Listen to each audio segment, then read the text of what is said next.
बिस्मिल्लाहिर्रहमानिर्रहीम। अस्सलाम वालेकुम। बनी इसराइल में दो भाई थे, जिनमें एक मुसलमान और दूसरा काफर था। दोनों दरिया के शिकारी थे।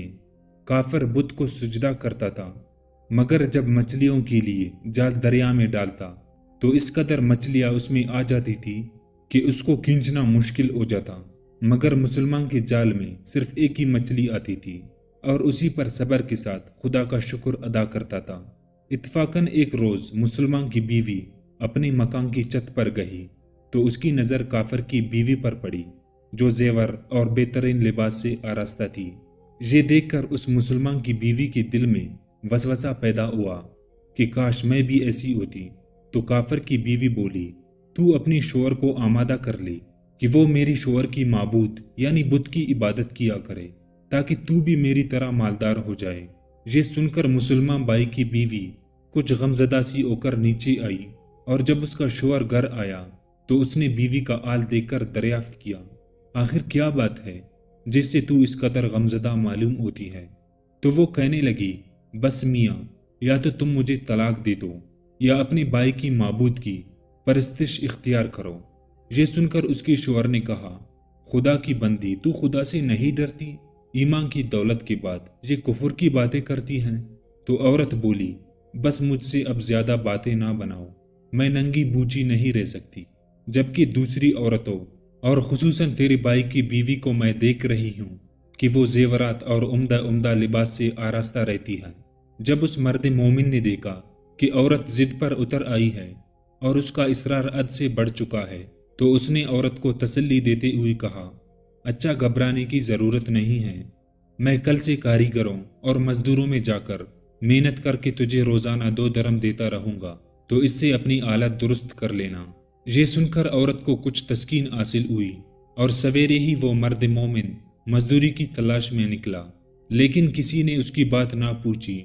ये देखकर वो दरिया के किनारे पहुंचा और शाम तक अल्लाह की इबादत में मसरूफ़ रहकर रात को जब घर आया तो बीवी ने दरियाफ्त किया, आज तुम कहाँ थे?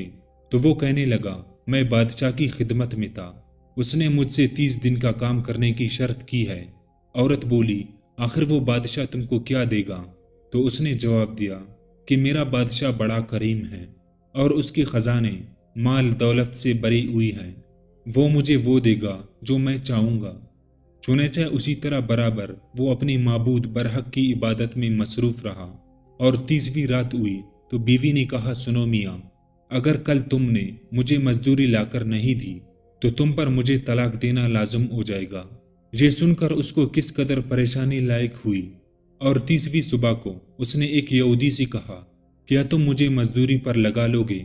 ये सुनकर यहूदी कहने लगा कि हाँ, तुमको मजदूरी मिल जाएगा, लेकिन शर्त ये है कि मेरे पास तुम्हारे खाने पीने का कोई इंतज़ाम ना होगा। चुनांचे वो मर्द मोमिन रोज़ा की नीयत करके यहूदी के साथ चला गया, और अल्लाह ताला के हुक्म से हज़रत जिब्राइल अलैहिस्सलाम 29 अशरफिया एक नूरानी तबाक में लेकर उसकी बीवी के पास पहुँचे और कहने लगे, मैं बादशाह का कासिद हूँ। उसी ने ये अशरफिया लेकर मुझको तेरे पास भेजा है और फरमाया है कि तेरा शोहर हमारे काम में था, हमने उसको ना छोड़ा, यहाँ तक कि उसी ने हमको छोड़ दिया और यहूदी के पास चला गया। अगर वो हमारा काम करता तो हम उसको और ज़्यादा उजरत देते, बस एक अशरफी की कमी उस वजह से हुई है। चुनांचे वो औरत उनमें से एक अशरफी लेकर बाजार गया, जिस पर ला इलाहा इल्लल्लाह वहदहू ला शरीक ला लिखा हुआ था।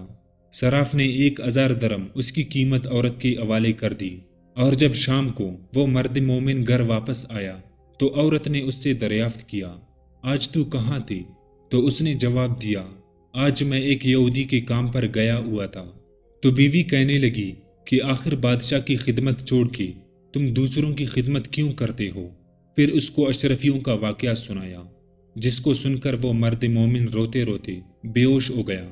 और जब उसको होश आया तो बीवी से कहने लगा, अफसोस कि मैंने बादशाह दो जहां की खिदमत का हक अपने ऊपर लाजम ना किया।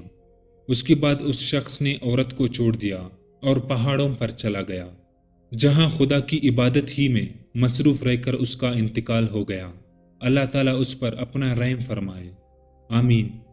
سچ ہے اللہ کی خزانوں میں کوئی کمی نہیں ہے، وہ بندے کو اس کی عبادت کا صلہ ضرور دیتا ہے، اگرچہ بعض دفعہ کسی حکمت کی بنا پر اس کی یہاں دیر ہو جاتی ہے، لیکن بہرحال اندیر پھر بھی نہیں، وہ اپنے بندوں کو دیتا ضرور ہے۔ اللہ تعالیٰ ہم سب کو صبر و شکر کے ساتھ رہ کر زندگی گزارنے کی توفیق عطا فرمائے۔ اے ہمارے پروردگار، ہمیں اپنے گناہوں سے سچی توبہ کی توفیق عطا فرما، اور ہمیں اپنے خوف عطا فرما، اپنے خوف سے رونے والے آنکھیں عطا فرما، گناہوں کی مرض سے نجات عطا فرما، بیمار مدینہ بنا دے، دنیا کے غموں سے بچا کر غم آخرت نصیب فرما، اور ہمیں دنیا اور عورت کی فتنے سے محفوظ رکھ، ہماری خطاؤں کو اپنی فضل و کرم سے معاف فرما، عورت کے فتنوں اور شیطان کی مکاریوں سے ہماری حفاظت فرما، ہمیں دنیا اور آخرت کی ذلت و رسوائی اور عذاب سے محفوظ فرما، ہماری عصمتوں اور ہماری ایمان کی حفاظت فرما، ہمیں بھی ان پاکیزہ اور نیک سیرت لوگوں کے صدقے اپنے مسلمان بھائیوں کے ساتھ خوب خیروائی کرنے کا جذبہ عطا فرما، اور مل جل کر دین کا کام کرنے کی توفیق عطا فرما۔ ہمیں ایسا جذبہ عطا فرما دے کہ ہم ہر وقت اپنا مال، اپنی جان اور اپنی تمام چیزیں تیرے نام پر قربان کرنے کے لیے تیار رہے۔ ہمیں شہادت کی دولت عطا فرما اور کثرت عبادت کی توفیق دے، ہماری تمام اعضاء کو گناہوں سے محفوظ رکھ، اور ہمیں جنت الفردوس میں ہمارے پیارے آقا صلی اللہ علیہ وسلم کی پڑوس میں جگہ عطا فرما۔ آمین یا رب العالمین۔ محترم عزیز دوستو، اگر آپ کو ہماری یہ ویڈیو اچھی لگی تو اس ویڈیو کو صدقے جاریہ لائک اور شیئر ضرور کریں، اور مزید اسی طرح کی ویڈیوز کے لیے ہمارے اس چینل کو سبسکرائب ضرور کریں۔ شکریہ۔